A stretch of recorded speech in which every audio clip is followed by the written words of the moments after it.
ओवैसी ने सीएम रेवंत रेड्डी की तारीफों में बांधे पुल। 5 चीफ मिनिस्टर आके चले गए। रेवंत रेड्डी ने कहा कि नहीं नहीं, आप लोगों को मैं तयख्खुन दे रहा हूँ, मैं बराबर पैसे दूंगा और पहले अपन फाउंडेशन स्टोन लगा देंगे। तो मैं शुक्रगुजार हूँ मौजूदा वजीर आला जनाब रेवंत रेड्डी का।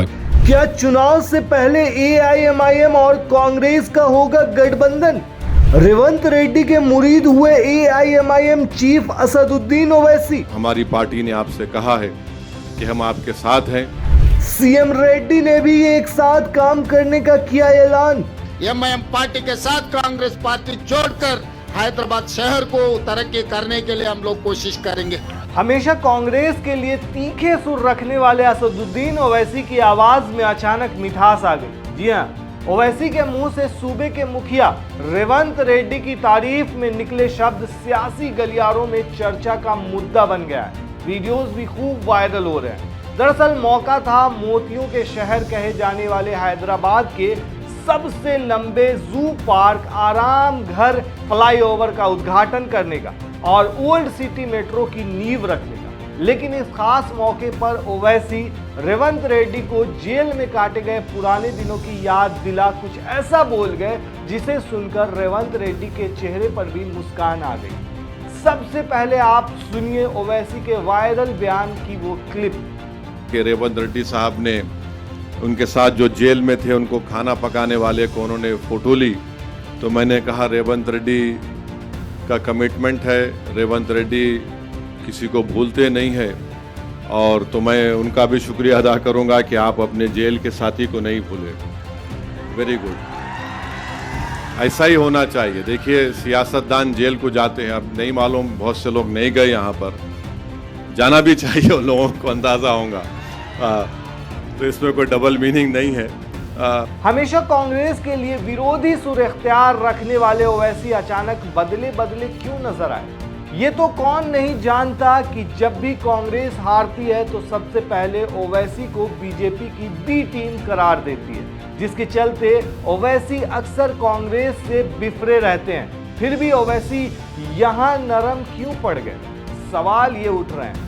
ओवैसी ही नहीं बल्कि मुख्यमंत्री रेवंत रेड्डी ने भी सोमवार को घोषणा की कि वो हैदराबाद के सर्वांगीण विकास के लिए एआईएमआईएम के साथ मिलकर काम करेंगे। रेवंत रेड्डी ने कहा कि हम हैदराबाद के विकास के लिए एमआईएम के साथ मिलकर काम करेंगे। हम हैदराबाद के विकास के लिए सभी के साथ मिलकर काम करने के लिए तैयार हैं। हम केवल चुनावों के दौरान ही राजनीति करते हैं। विकास को लोगों का आंदोलन बनना चाहिए।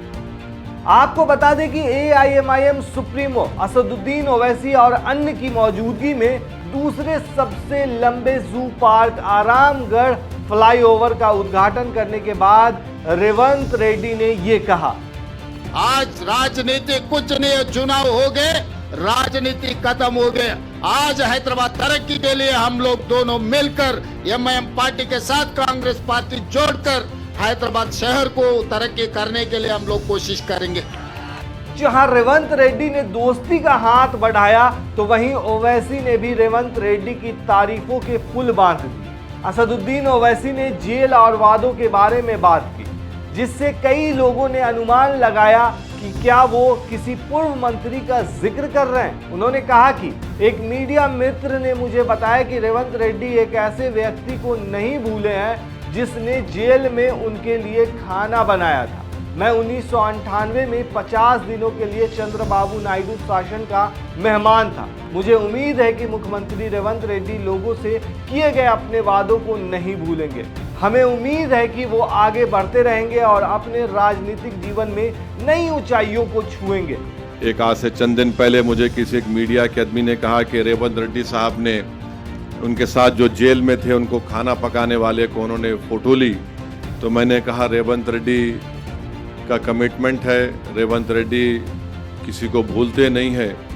और तो मैं उनका भी शुक्रिया अदा करूंगा कि आप अपने जेल के साथी को नहीं भूले।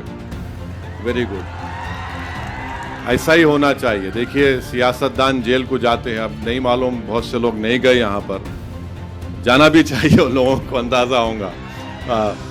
तो इसमें कोई डबल मीनिंग नहीं है, मगर जेल को जब आप जाते हैं तो आप जेल के साथियों को नहीं भूलते। तो मैं भी गया था, चंद्रबाबू नायडू मुझे अपना मेहमान बना कर रखे थे 50 दिन 98 में।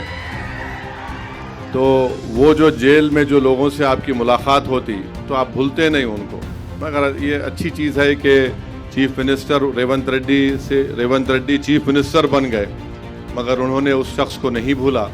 मुझे यकीन है कि आप जो लोग आपको वोट डालकर आपको चीफ मिनिस्टर बनाए, जिन्होंने आपसे अपनी बड़ी उम्मीदें वाबस्ता रखी हैं, हम अल्लाह से दुआ भी करते हैं कि आप उनकी उम्मीदों को पूरा करेंगे। और हम तो यही चाहेंगे कि आप फिर से आगे बढ़ें, तेलंगाना को और उरूज दिलाएं।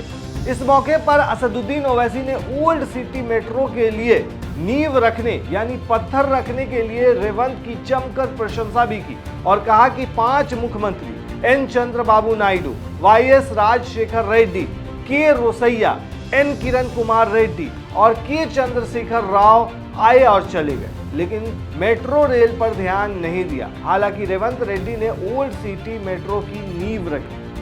हम चंद्रबाबू नायडू को चीफ मिनिस्टर देख लिए, राजशेखर रेड्डी साहब को देखे, फिर रोशैया साहब, फिर किरण कुमार रेड्डी और केसीआर, 5 चीफ मिनिस्टर आके चले गए और 5 के लोग जो है हमको ये मेट्रो के ताल्लुक से सीरियस नहीं थे। तो रेवंत रेड्डी ने कहा कि नहीं आप लोगों को मैं तयख्खुन दे रहा हूँ, मैं बराबर पैसे दूंगा और पहले अपन फाउंडेशन स्टोन लगा देंगे। हम बोले बहुत अच्छी बात है, फाउंडेशन स्टोन आप लगा रहे, आप ऐलान भी कर दो और NVS रेड्डी साहब को आप पैसे दीजिए ताकि लोगों में एक कॉन्फिडेंस बिल्डअप हो। तो मैं शुक्रगुजार हूँ मौजूदा वज़ीर आला जनाब रेवंत रेड्डी का। अब इस वीडियो के वायरल होते ही लोगों के मन में तमाम सवाल उठने लगे। वो सवाल इस तरह हैं कि क्या कांग्रेस और AIMIM गठबंधन करने वाली है? क्या कांग्रेस और AIMIM दुश्मन का दुश्मन दोस्त वाली कहावत को सच कर देगी? क्या दक्षिण राज्य में कांग्रेस और AIMIM बीजेपी के खिलाफ एकजुट नजर आएगी? खैर, ये सवालों की गुत्थी अभी सुलझना थोड़ा मुश्किल है। राजनीति में कब क्या हो जाए कुछ कहा नहीं जा सकता, लेकिन अगर आप गौर फरमाएं तो चुनावों में 2 विरोधी पार्टियों का वोट बैंक के लिए साथ आना तो आम बात है। इसमें कुछ नया भी नहीं है। एक दूसरे पर कितना भी कीचड़ उछाल ले, लेकिन चुनाव आते ही ये सभी नेता एक हो जाते हैं। इसका सबसे बड़ा उदाहरण बिहार के CM नीतीश और PM मोदी का गठबंधन करना है। ऐसा ही कुछ हैदराबाद में भी होगा।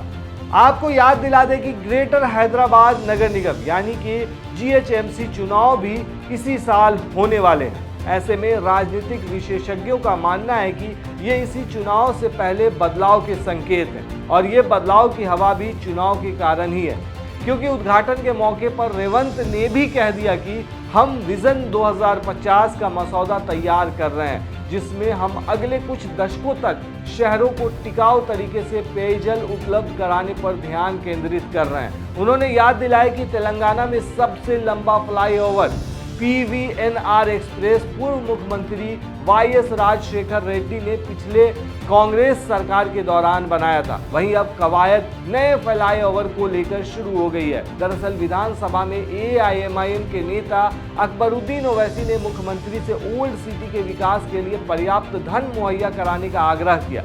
इसी कड़ी में CM रेड्डी ने जब हैदराबाद के विकास के लिए AIMIM के साथ आने का आश्वासन दिया तो उनके सुर में सुर मिलाते हुए ओवैसी ने भी ओल्ड सिटी मेट्रो रेल परियोजना के 2028 तक पूरा हो जाने का भरोसा जताया और कहा कि मनमोहन सिंह फ्लाईओवर के निर्माण में धन की कमी के कारण देरी हुई थी और जब उन्होंने इस मुद्दा को मुख्यमंत्री के समक्ष उठाया तो इसमें तेजी आई।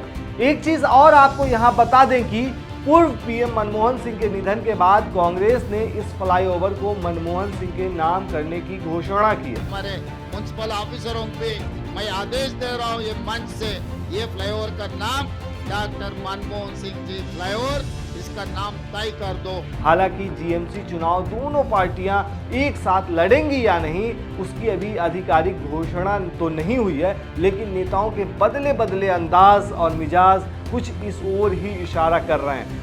हालांकि आपकी इस मुद्दे पर क्या राय है? आपको क्या लगता है, वाकई कांग्रेस और AIMIM नगर निगम चुनाव में एक साथ आएंगे? और अगर ये साथ आते हैं तो आप इनकी गठबंधन की सरकार पर क्या कहेंगे? आप हमें कमेंट बॉक्स में जरूर बताएं। शुक्रिया।